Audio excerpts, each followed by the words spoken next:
katakan sebelahnya, ho-oh. Ya. Karena ho-oh itu sama dengan amin, amin. Ho-oh. Oke, mari kita buka sama-sama dalam Kejadian 12. Kejadian pasal yang ke-12. Ayatnya yang ke-1 sampai yang ke-3. Ini cerita lama, saudara pasti sudah tahu. Dan saudara pasti ngerti ceritanya, kenapa ini terjadi. Dan saya ingin katakan satu hal bahwa kita akan lihat sesuatu yang lebih jauh dari ayat ini. Kejadian pasal yang ke-12, ayat yang pertama, pasal 12 betul, ayat yang pertama sampai ayat yang ketiga. Yang sudah dapat bilang amin. Yang belum haleluya. Masih ada. Saya tunggu dulu. Oh, udah di atas. Oh, di itu. Yang sudah dapat bilang amin. Yang belum haleluya. Oh, enggak ada. Betul. Yang bingung bilang aduh. Oh, ada juga yang bingung. Kejadian 12 ayat 1 sampai 3. Saya bilang begini. Firman Tuhan bilang begini. Berfirmanlah Tuhan kepada Abram, waktu itu namanya belum Abraham, masih Abram. Pergilah dari negerimu dan dari sanak saudaramu dan dari rumah bapamu ini ke negeri yang akan kutunjukkan kepadamu. Aku akan membuat engkau menjadi bangsa yang besar dan memberkati engkau serta membuat namamu masyhur. Dan engkau akan menjadi berkat. Aku akan memberkati orang-orang yang memberkati engkau dan mengutuk orang-orang yang mengutuk engkau, dan olehmu semua kaum di muka bumi akan mendapat berkat. Saudara, kalau saya ingin ajak saudara satu persatu, ayat per ayat, apa yang dimaksud dengan cerita ini. Dan judul firman Allah hari ini adalah hidup di dalam rencana Allah. Hidup di dalam rencana Allah. Saudara, kalau perhatikan ayat yang pertama, dikatakan berfirmanlah Tuhan. Berfirmanlah Tuhan. Dan kalau saudara perhatikan kata Tuhan di situ tidak huruf kecil. U-H-A-N-nya tidak huruf kecil. Tapi semuanya huruf besar. Tuhan. Kalau kata Pak Tini kan kalau supaya kelihatan rohani ngomong Tuhannya beda kan. Tuhan. Oh. Sorry John. Tuhan. Hurufnya besar semua. Ternyata kata itu menggunakan bahasa aslinya Jehovah. Bukan Elohim. Tapi Jehovah. Allah tapi sebutannya Jehovah yang artinya begini. Artinya adalah self-existing atau salah satu artinya adalah self-existing. Dia tidak diciptakan, dia tidak dibentuk, dia tidak perlu apapun. Dia tidak memiliki satu persyaratan apapun untuk eksis di dalam dunia ini, di dalam surga, di dalam alam semesta ini. Are you with me? Bisa mengerti maksud saya? Jadi waktu Tuhan berbicara kepada Abraham, dia nggak bilang Allah. Dia nggak bilang Elohim yang menciptakan langit bumi, enggak. Dia bilang sekarang Tuhan. Jehovah, Allah yang tidak memerlukan sesuatu untuk dia melakukan sesuatu. Nah, bingung nggak?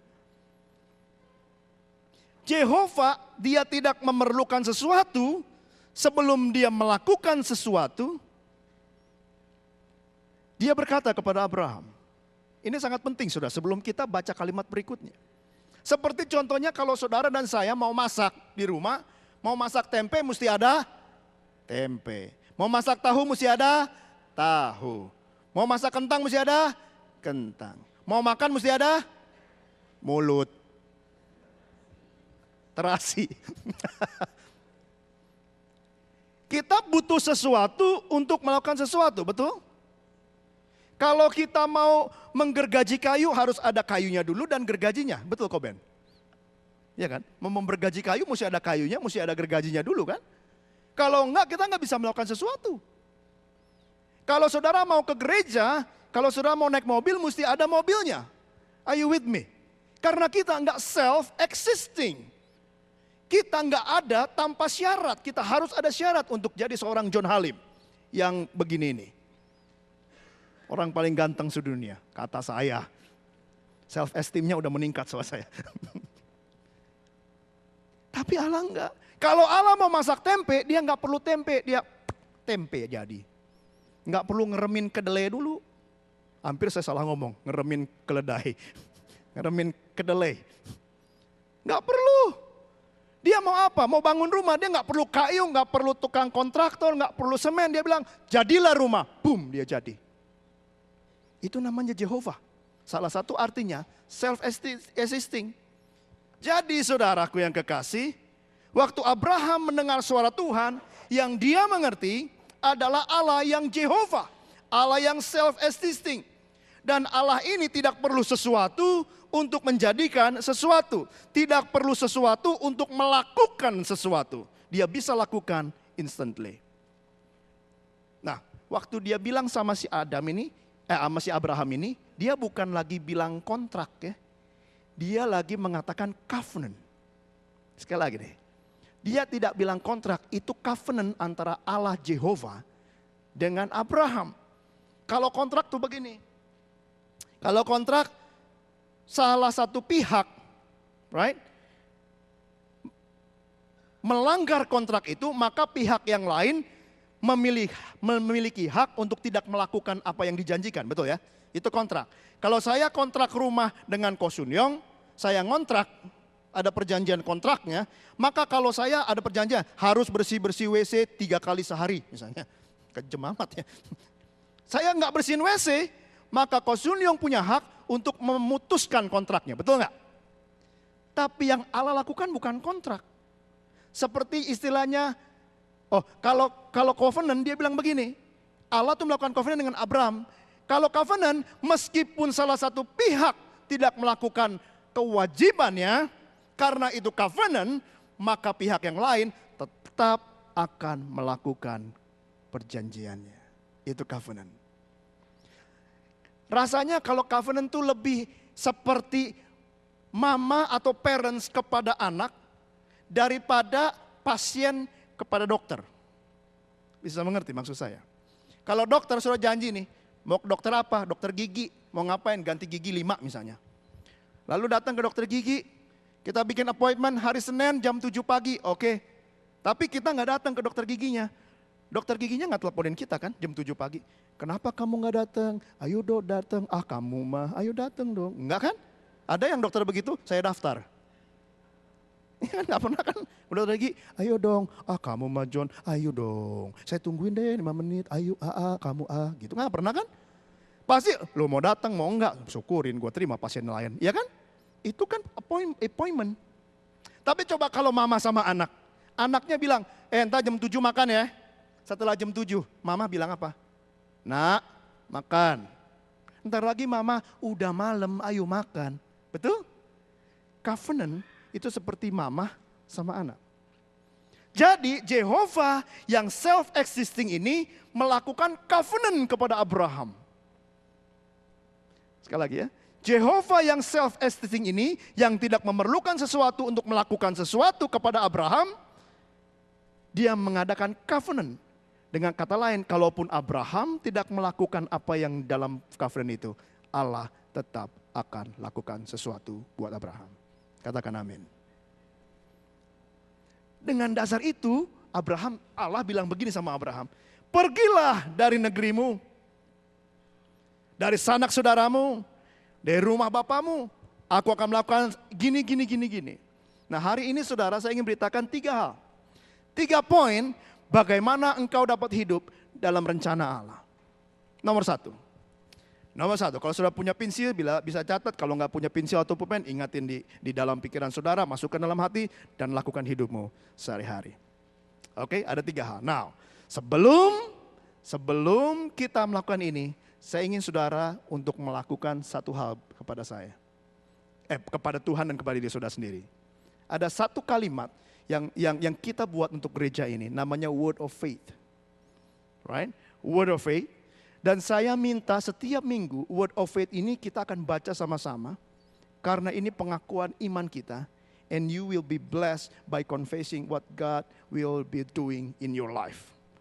Saudara akan diberkati dengan apa yang akan lakukan. Right? Ini karena pertama kali saya akan kasih lihat di sini.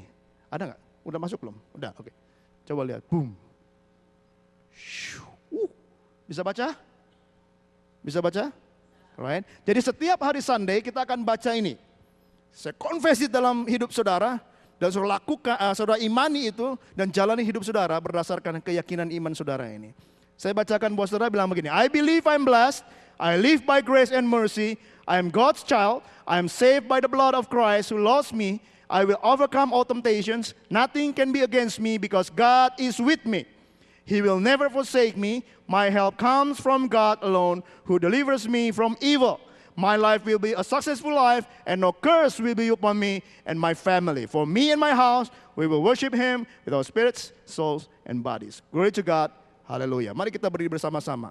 You read it loud. Masukkan dalam pikiran saudara, masukkan dalam hatimu, dan imani dalam hidupmu. Amin. Suaranya harus keras ya, sampai telinga saudara bisa dengar. Right? Karena firman iman itu timbul dari pendengaran akan firman Allah. Mari kita baca sama-sama. Saya nutupin. Semua kelihatan? Baca sama-sama. 1, 2, 3. I believe I'm blessed. I live by grace and mercy. I am God's child. I am saved by the blood of Christ who loves me. I will overcome all temptations. Nothing can be against me because God is with me. He will never forsake me. My help comes from God alone who delivers me from evil. My life will be a successful life, and no curse will be upon me and my family.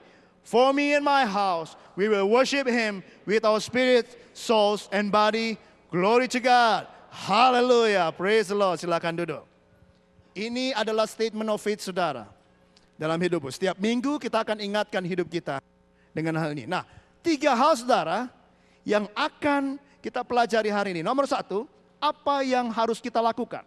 Pertama, tinggallah di dalam rencana Allah. Nomor 1, tinggallah di dalam rencana Allah. Coba lihat ayat yang pertama dikatakan begini. Berfirmanlah Tuhan kepada Abram, pergilah dari negerimu dan dari sanak saudaramu dan dari rumah bapamu ini ke negeri yang akan kutunjukkan kepadamu. Jangan dikira Abraham itu orang miskin. Dia orang kaya. Bapaknya kaya, asalnya dari Ur-Kasdim. Dia pergi ke Haran. Ke Haran bapaknya, banyak pegawainya, lahannya besar, ternaknya beribu-ribu. Mungkin. Pokoknya kaya banget dah. Ya kan, mungkin kalau sekarang mah naiknya apa? Mercedes. Sini apa sih yang paling mahal? Delman, bukan ya. Apa yang paling mahal? Ben Hur. Nah itu udah nama saya susah tuh. Bentley. Bentley bukannya merek tisu gulung. Bentley, oh ya Bentley. Bukannya merek ban pinggang. Bentley. Deket Japan kamera lu ada tuh ban pinggang Bentley. Bentley. Wah, pegawainya di rumah kalau masuk rumah ada yang 1 pegawai khusus buat bukain pintu. 1 pegawai khusus buat bukain sepatu kanan. 1 sepatu kiri. 1 kaos kaki kanan. 1 kaos kaki kiri. 1 apa lagi? Siapin air. 1 ambilin piring. 1 sendokin nasi. Banyak banget pegawainya. Kaya sekali Abraham waktu itu. Mungkin tenanya besar. Mungkin dari sutra. Kaya. Tapi waktu Tuhan ngomong, Jehovah itu ngomong mau bikin covenant dengan Abraham. Dia bilang begini, go from what? From what you have. Pergi dari tempatmu, dari negerimu. Kata negeri itu jangan dipikir bangsa saudara ya. Kata negeri di situ bahasa aslinya eretz, artinya lahan, tanah yang engkau tinggali. Pergi dari tanahmu itu, pergi dari sanak saudaramu. Kalau di sini kan kalau kita sakit cari saudara, betul ya? Bukan cari dokter dulu kan? Gue sakit nih, telepon dulu. Pergi dari rumah bapamu, dari bait, aba bait itu bahasa aslinya. Pergi, keluar dari kenyamananmu, keluar dari tempat engkau udah settle, keluar, pergi. Abraham pikir 4.000 kali. Saya udah ada pekerjaan di sini, saya udah ada job di sini, istri saya sudah enak di sini. Saya udah tenang-tenang di sini. Kenapa saya harus pergi? Mungkin dia tanya. Tapi Tuhan Allah bilang, go. Pergi dari sanak saudaramu, pergi dari tempatmu, pergi dari keluarga bapamu, pergi. Jangan di situ lagi. Dia meninggalkan negerinya. Dari Haran saudara, itu adanya di ujung atas. Kalau di peta Samaria, Israel, itu ada di atas dia, Haran. Dia turun terus ke bawah sampai yang namanya Sikem. Itu daerah yang dia berhenti. Saudara tahu dari Haran ke Sikem berapa jauh? 600 kilometer. Lebih kurang berapa? 350, 400 miles. Dia nggak naik mobil, nggak naik Bentley, naiknya onta. Mau kemana? Ke Haran. Naiknya onta, naiknya berdirinya aja lama, apalagi jalannya. Kamu tahu onta kan? Onta kan jalannya, jalan, kepalanya gini. Coba kalau ke gereja dari Brampton ke sini naik onta. Saya telat melulu. Lampu merah berhenti. Udah kuning, ontanya udah begini, udah siap-siap. Lama. Jangan dipikir 600 kilo, oh gampang. Paling berapa sih? Dari sini ke Buffalo berapa kilo? Berapa kilo dari sini Buffalo? Lebih kurang sama? 120, bulak-balik 4 kali Buffalo. Iya kan, naik highway 401, naik 403, QEW udah, QEW. QEW. QEW naik gampang 2 jam nyampe Buffalo, beres. Oh ke Philadelphia deket, 600 kilo. Ingat naik onta. Ya, kalau baca Alkitab, perjalanan dari sini ke sini, jangan pikir naik mobil, naik onta. Gimana pegawainya? Jalan kaki. Bayangin kalau ada yang lecet, kan mesti berhenti. Satu lecet, ribuan orang berhenti. Nungguin yang lecet. Kenapa telat? Kaki lecet tuh satu. Dia tinggalkan kenyamanannya untuk pergi 600 kilo. Bagaimana perasaan Abraham pada saat itu? Bagaimana saudara? Sampai di Sikem. Tapi apa yang kita lihat di sini? Abraham percaya betul kepada Tuhan. Dia nggak mau tinggal dalam rencananya sendiri. Dia tinggal di dalam rencana Allah. Amin. Dia tinggal di dalam perintah Tuhan. Saudara yang kekasih, sebagai orang yang sudah mengenal Kristus, kita perlu tinggal dalam rencana Allah. Jangan tinggal di dalam rencana sendiri. Dan apa yang dikatakan seterusnya, dikatakan bahwa dia pergi dan Allah, Yehova akan memberkati dia. Akan memberikan yang terbaik buat dia. Dengar saudara baik, dengar ini. Allah membawa kita dari satu posisi yang kurang tepat buat kita, kepada posisi yang tepat buat Allah. Lagi ya. Allah seringkali membawa kita dari tempat yang kurang tepat buat kita kepada satu tempat yang tepat buat Allah, bukan buat kita. Dan ini perlu iman saudara untuk berpindah ini. Perlu ada keyakinan bahwa kita mau tinggal di dalam rencana Allah. Abraham luar biasa saudara. Allah tahu tempat yang tepat buat kita supaya kita bertumbuh dan berkembang. Apakah Tuhan gak bisa berkati Abraham di Haran? Bisa. Kenapa gak bisa? Dia self-existing. Dia bisa berkati demikian rupa di Haran juga, buat dia gampang buat Allah. Tapi kenapa Abraham disuruh pergi? Karena Tuhan mau Abraham tidak tergantung dengan hartanya, dengan keluarganya, dengan lahannya, dengan jobnya. Dia ingin Abraham pergi di padang pasir dan bergantung kepada Allah. Saudara tahu kalau di padang pasir itu semua bergantungnya apa? Kepada siapa? Kepada Tuhan. Siapa yang pernah ke Israel? Udah pernah ya? Padang pasir semua kan? Saya nggak pernah sih. Dalam mimpi saya pernah ke sono. Cuman balik lagi ditolak sama malaikat. Belum ada tiket kali. Di padang pasir semuanya padang pasir. Right? Ngelihat ke sono padang pasir, sini padang pasir, depan padang pasir, belakang padang pasir. Baru-baru ini ada yang cerita sama saya, dia pulang lewat Dubai ya. Naik Eva Air lewat Dubai, lalu lihat di jendela di airportnya katanya semuanya padang pasir, bagus katanya. Tapi saya bayangkan Abraham waktu itu di padang pasir jalan, dia mau bergantung pada siapa? Nanam gak bisa, mau cari air di mana? Semua tergantung kepada Allah. Karena itu Allah bawa keluar supaya dia punya ketergantungan kepada Tuhan tinggal dalam rencananya. Karena itu saudaraku yang kekasih, Allah membawa Abraham keluar dari Haran dan suruh tinggal di tanah Kanaan. Dia punya purpose. Apa purpose-nya? Ini saudara, ayat 2. Aku akan membuat engkau menjadi bangsa yang besar dan memberkati engkau serta membuat namamu masyhur dan engkau akan menjadi berkat. Hal kedua, saudara, yang Allah mau kita lakukan. Yang pertama, tinggallah dalam rencana Allah. Yang kedua, percayalah kepada keputusan Allah. Sekali lagi, percayalah kepada keputusan Allah. Nah, tadi saya bilang negeri yang dijanjikan Allah itu bukan masalah bangsa, bukan masalah satu kayak Kanada gitu, bukan. Tapi lebih arah konotasinya tanah, lahan. Jadi Tuhan bilang begini, dari Eretz yang satu engkau kupindah kepada Eretz yang lain. Dari lahan yang satu kamu dipindah kepada lahan yang lain. Sesuatu perpindahan, itu keputusan Tuhan. Bahwa engkau harus pindah. Pernahkah kita berpikir kita akan ikut kepada keputusan Tuhan? Apa kita berpikir, I have my knowledge, I have my brain, I will decide according to what I know. Sering kan kita bilang begitu ya? Menurut pertimbangan saya, sekolah A ini yang paling bagus.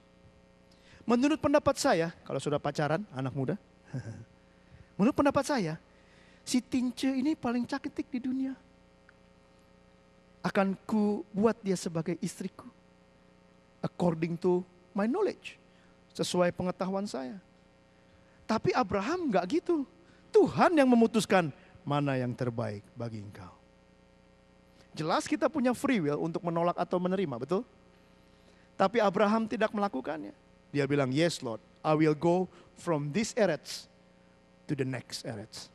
Saya akan pergi dari tanah yang ini, yang saya sudah olah, yang sudah saya buat sedemikian rupa, yang sudah jadi tinggal menikmati hasilnya, kepada satu tanah. Tuhan sebut di mana? No, Tuhan gak sebut di mana. Ke negeri yang akan kutunjukkan kepadamu. Belum disebut saudara, tapi Abraham mau tahu itu keputusan Tuhan. Dan dia percaya kepada keputusan Allah. Apa kita percaya enggak? Kadang-kadang keputusan itu enggak masuk akal, betul? Dari Tuhan. Coba buka dalam Roma 11:33. Tandai kejadiannya. Roma 11 ayat 33. Dia bilang begini.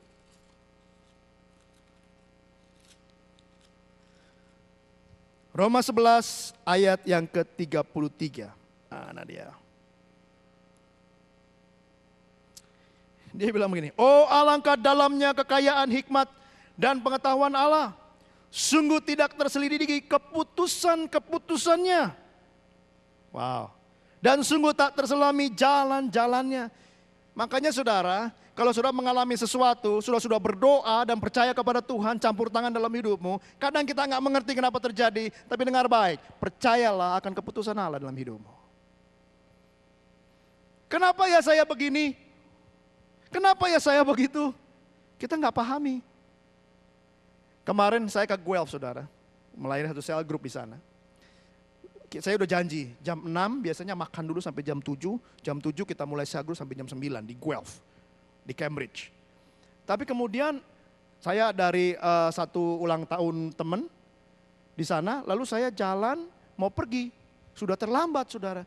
Saya pergi, pulang dulu ke rumah, ambil gitar, ambil bahan, dan saya berangkat. Bertiga saya, istri saya sama Rinda, saya pergi.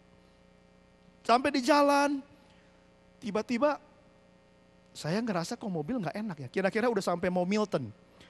Kok gak enak ya mobil goyang-goyang. Saya ke kiri, saya bilang, Her, coba cek dah, itu ban kempes gak? Begitu dilihat bannya kempes saudara. Kempesnya pes. Itu artinya kempes sekali ya. Ban juga pes, udah empes lah pokoknya. Udah gitu saya, waduh gimana? Saya ingat, saya punya itu tuh, apa yang dicolokin ke cigarette lighter, terus bannya gitu kan, terus ngompak sendiri. Saya nggak tiup, saya ngompak sendiri. Nah lalu saya pasang, saya pikir bisa ya. Saya pasang, ternyata nggak bisa masuk anginnya. Terus saya dengar, saya matiin, bunyinya begini. Saya matiin udah masih bunyi. Wah bocor lagi nih. Gimana cara? Ketusuk paku lagi. Jangan-jangan. Saya buka, saya lihat-lihat. Wah udahlah, gak bisa. Lihat jam, udah jam 6 tepat. Udah mulai makan.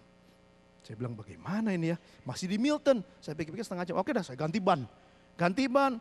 Begitu ganti ban, tiba-tiba, oh telepon CA aja. Dia langsung dibetulin. Oh iya, si Rinda punya cellphone. Inget, cellphone-nya mati. Saya nggak punya cellphone kan? Istri saya nggak punya cellphone. Si Rinda mau mati cellphone-nya, nggak ada baterai. Tadi kan kalau kempes sudah pes. Kalau nggak ada baterai, nggak ada baterai. Kurang panjang. Kalau habis sekali itu baterai. Udah nggak ada baterainya pokoknya. Udah habis. Waduh gimana udah ya? Udah gua buka ada bannya. Saya ingat, oh ya ada ban serep di belakang. Ban yang kecil tuh, yang kayak mainan. Iya ban sini kenapa serepnya mainan ya? Saya buka, masuk, udah kotor. Lalu istri saya rupanya di dalam berdoa. Karena itu Milton dekat rumah Joan kan? Saya bilang begini, istri saya katanya berdoa di dalam mobil. Coba ada si Joan ya, lewat deh Tuhan. Waktu habis ganti ban, tutup pintu, begitu lihat kaca, mobilnya Joan di belakang. Pakai van. Saya bilang, hah itu belakang tuh. Nah saya ingat bener merek apa plat mobilnya, BHNK, bohong. Jadi kalau ngelihat merek BHNK itu Joan, bohong. Wah, mobil dia, saya keluar lagi. What happened? Itu bonnya kempes, saya ganti. Oh ya udah, terus mau kemana? Mau ke Cambridge? Waduh, nggak bisa ke Cambridge pakai ban begini, ya kan? Bisa nyampe bannya duluan, orangnya belakangan. Ya udah langsung, wah udah nggak usah deh. Kalau gitu kamu mampir ke rumah Joan, pakai mobil Joan yang Honda. Oke. Wah kita pergi ke rumah, udah jam 6.30 nyampe di sana. Ganti, begitu mau keluar mobil Hondanya, kokonya Andrew dibilang begini, itu bannya kempes juga tuh yang itu. Itu bannya kempes juga. Oh kempes juga ya, saya bilang. Si Andrew bilang enggak, coba dah. Saya punya itu kan, yang saya kompak. Lihat, oh 15, mestinya berapa? 30.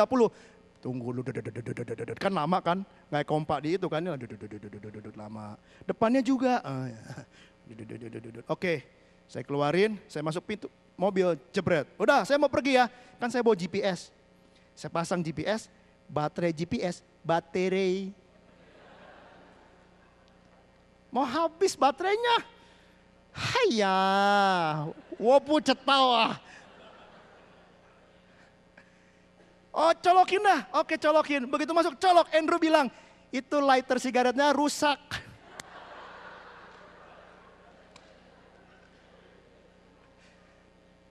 Oh my. Oke dah, kalau itu saya cepet-cepet nyalain. Rin, catet Rin detailnya. Oh mesti lewat sini. Nggak ada GPS kan? Oke, ya sudah kalau gitu. Lalu saya pergi, jalan. Oke, jalan ke Milton. Sampai di Milton kan ngobrol tuh, seru ngobrol. Wah, tiba-tiba, udah kelewatan ya. Nggak pakai GPS kan? GPS-nya ngobrol belakang.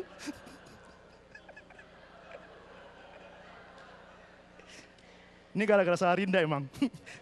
GPS-nya ngobrol di belakang. Rin, udah kelewatan. Oh iya, coba lihat next stop nomor berapa. Saya mesti keluar exit 286. Sampai sana saya lihat, Guelph 299. Saya nggak ingat saudara. 299, berarti di belakang. Padahal kan jalannya mundur kan. Niagara kan nomor 1 kan. Jadi saya pikir udah lewat ke belakang. Wih, udah lewat nih, jam berapa? Udah mau jam 7. Wah udah cepat-cepat saya keluar. Keluarlah saya, exit, balik lagi. Padahal Cambridge masih di ujung. Saya balik lagi. Begitu balik, ayo Rin kita lihat exit. Loh kok makin naik? Udah jam 7. Udah dan ini makanya Tuhan larang kita pergi ke sono atau ada something di belakang sana yang akan terjadi. Jadi saya bilang jangan paksain keputusan Tuhan. Let's get into the gas station. Telepon Tante Sin bilang kita nggak bisa ke sana. I'm sorry. Dan mereka oke. Akhirnya saya pulang ke rumah. Akhirnya apa saudara? Ternyata keputusan Tuhan baik buat saya. Karena saya mampir ke rumah Amyau. Kita barbecue. Haleluya. Ternyata keputusan Tuhan cuma buat barbecue. Enggak, just kidding. Jadi mampir di sana, saya ngobrol dengan orang, saya tanya orang dan sebagainya. Ada satu hal yang baik juga di sana terjadi. Puji Tuhan, jadi keputusan Tuhan, kadang saya bertanya, kan saya mau melayani Tuhan, tapi kenapa Tuhan izinkan ini terjadi? Keputusan Allah, I don't know. Karena saya yakin hidup saya dalam tangan Tuhan. Tuhan yang mengatur langkah-langkah orang yang percaya kepada Dia, amin. Karena itu saudara percaya kepada keputusan Allah, kadang kita nggak mengerti. Dan kalau saudara lihat, kalimat katakan begini, Allah bilang kepada Abraham, engkau akan pergi ke negeri yang kutunjukkan kepadamu. Kata kutunjukkan itu kadang-kadang bahasa Indonesia terjemahannya kadang-kadang bikin kita memikir yang lain. Kata itu sebenarnya artinya gini, kepada negeri yang aku approve. Itu arti sebenarnya. Jadi engkau pergi dari negerimu, dari sanak saudaramu, dari ayah ibumu, pergi ke negeri yang aku approve untuk engkau tinggali. Wow. Itu sesuatu yang berbeda saudara. Kalau kita cuma bilang negeri akan kutunjukkan kepadamu. Lain. Tapi kalau kita bilang aku akan bawa engkau pergi ke negeri yang aku approve untuk kamu. Berarti ada berkat di sana. Ada sesuatu yang luar biasa di sana. Ada sesuatu kedahsyatan di sana. Ada sesuatu yang besar akan terjadi dalam hidupmu di sana. Kalau saudara bilang, oh sekarang aku tahu Allah kirim saya dari Indonesia pergi ke negeri Kanada yang aku approve dalam hidupmu. I believe saudara, you will be blessed in Canada. Amin. Kalau di Indonesia engkau katakan aku mau pergi ke negeri yang Tuhan approve. Dan Tuhan putuskan kau pergi ke sana. Kau akan diberkati. Hidupmu akan sukses. Hidupmu akan luar biasa. Itu yang Abraham alami saudara. Abraham percaya betul kepada Allah. Ada Maudie Royden bilang begini. When you have nothing left but God, listen. When you have nothing left but God, then you become aware that God is enough. When you have nothing left but God, then you become aware that God is enough for you to live in this life. Amin saudara. Nomor 1 tadi, tinggallah dalam rencana Allah. Nomor 2, percaya kepada keputusan. Yang terakhir, yang ketiga. Lihatlah tujuan akhir dari berkat Tuhan. Yes, Allah bawa saudara, Allah bawa Abraham pergi ke satu negeri yang di-approve Tuhan. Untuk diberkati, tapi Tuhan bilang, no, it's not the final journey. Itu bukan akhir dari segalanya, bahwa engkau diberkati, namamu masyhur dan sebagainya. Abraham bilang, oh aku akan diberikan apa? Nama yang besar kan? Bangsa yang besar, diberkati Allah, nama yang masyhur. Tapi sudah perhatikan, waktu Tuhan bilang, aku akan memberikan, kata itu dipakai aku akan membuat namamu besar. Aku akan membuat engkau diberkati. Aku akan membuat namamu masyhur. Jadi maksudnya ini, Tuhan yang lakukan semuanya, bukan kita. Tuhan yang akan memberkati saudara. Apakah because saudara sekolah tinggi? No. Sekolah tinggi perlu? Yes. Tetapi apa semua datang dari pengetahuan saudara? No. Karena Tuhan yang membuat kita diberkati. Kalau bukan Tuhan yang membangun kota, sia-sia saudara. Kalau kita mau bikin, kalau bukan Tuhan yang membangun gereja ini untuk diberkati, sia-sia. Tuhan yang membangun gereja ini, amin. Tuhan yang membuat engkau sukses dalam pekerjaanmu. Tuhan yang membuat engkau sehat. Tuhan yang membuat kehidupan berlimpah dengan kasih karunia. Karena itu berkat itu bukan hasil akhir, tapi lihat tujuan akhirnya. Bahkan Tuhan bilang, engkau akan diberkati, orang-orang yang memberkati engkau akan diberkati, orang yang mengutuk engkau akan dikutuk. Sebenarnya kalimat itu bilang begini, kalau saya boleh bikin kalimat yang lain. Engkau akan diberkati, dan orang yang memberkati engkau akan diberkati. Yang kedua dia bilang begini mestinya, kalau kita terjemahkannya bebas. Orang yang mengutuk engkau, meremehkan engkau, Tuhan akan membencinya dan merasa jijik kepada dia. Lain kan? Saudara bayangkan, saudara punya Allah yang self-existing, yang bilang begini, engkau akan diberkati. Namamu masyhur Bang Arnold. Kau akan menjadi orang yang besar, walaupun sudah besar. Dan dia bilang begini Tuhan kepada Bang Arno. Bang Arno, Tuhan akan memberkati engkau. Orang yang memberkatimu akan diberkati. Orang yang meremehkanmu, Tuhan merasa jijik kepadanya. Dan Tuhan membenci orang itu. Wow. Dahsyat enggak? Dengan demikian saudara, Abraham tahu itu. Dia pegang. Dan dia lihat tujuan akhir. Kalau begitu apa yang harus aku lakukan Tuhan? Tuhan bilang gini, engkau akan menjadi berkat. Tuhan gak stop dengan kamu diberkati. Tapi kamu akan menjadi berkat. Berkat kepada siapa? Ini yang dahsyat waktu saya meneliti firman Allah ini. Dia bilang berkat kepada apa? Kepada semua kaum kan dibilangnya. Nah ini yang saya mau kasih tahu saudara. Kata kaum di situ saudara. Itu bukan artinya cuman manusia biasa. Kata kaum itu berasal dari kata yang dipakai adalah adamah. Saudara menangkap? Kata kaum itu kata yang dipakai itu adamah. Kata adamah itu root wordnya itu Adam. Adam itu berarti tanah. Dengan demikian begini, engkau akan memberkati orang. Dan seluruh seluruh sesuatu, seluruh makhluk yang berasal dari tanah, itu akan diberkati. Sekarang saya tanya, siapa yang berasal dari tanah waktu penciptaan? Cuma satu, Adam. Bukan binatang. Saudara diberkati untuk saling memberkati. Amin. Coba bilang sama teman sebelahnya, aku akan memberkati engkau. Sebelahnya bilang, ho-oh. Ya. Karena kata yang dipakai adamah, Adam. Adam itu artinya earth, atau dengan kata lain artinya human being. Bukan laki-laki artinya. Artinya human being, manusia. Jadi tujuan akhir saudara dan saya diberkati, our destiny, rencana Allah dalam hidup kita, bukan untuk minta berkat, tapi untuk memberkati orang lain.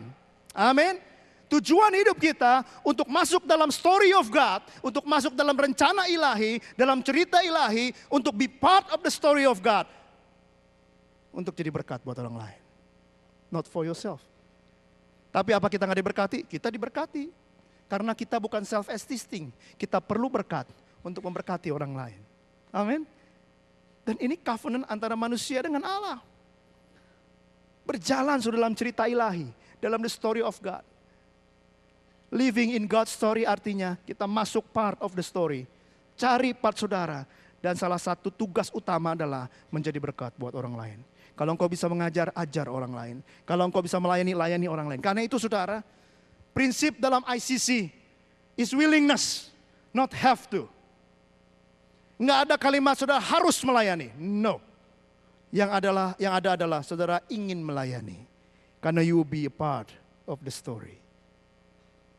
Kalau saudara belum punya pelayanan, datang ke salah satu deacon. Bilang sama dia, saya mau melayani. Kemarin saya luar biasa diberkati sama Ci Hyang Kokim. Beliau berdua bilang, John saya mau melayani, bilang visitation. Enggak disuruh saudara, datang sendiri. Saya mau melayani, bilang visitation. Masih banyak pelayanan yang lain. Tapi you don't have to. If you are willing to, you are the part of the story. You are the part of the story. Datang kepada saya, datang kepada Kobili, datang kepada deacons, board, elders, datang dan bilang, saya ingin melayani, apa yang saya bisa bantu? Saya punya karunia ini, saya ingin melayani. Karena saudara diberkati untuk memberkati. Amin saudara. Karena itu sudah tinggal dalam rencana Allah. Nomor 2, percaya kepada keputusan-keputusan Allah. Yang ketiga apa tadi? Lihat rencana Allah di belakang. Tujuan akhirnya itu apa? Tujuan akhirnya supaya saudara diberkati dan memberkati. Amin saudara. Apakah Abraham orang hebat? Bukan. Dia juga sama orang lain. Roma 3 ayat 23 bilang begini, semua orang sudah berbuat dosa dan telah kehilangan kemuliaan Allah. Termasuk Abraham. Tapi Tuhan memberikan kasih karunia kepada Abraham. Untuk pergi dari eret yang satu kepada eret yang lain. Untuk diberkati, menjadi bangsa yang besar. Dan semua manusia diberkati oleh Dia. Yang kita tahu melalui keturunannya, Yesus lahir dan memberkati kita semua. Mari kita tundukkan kepala. Haleluya. Praise you. Praise you. Tundukkan kepala saudara.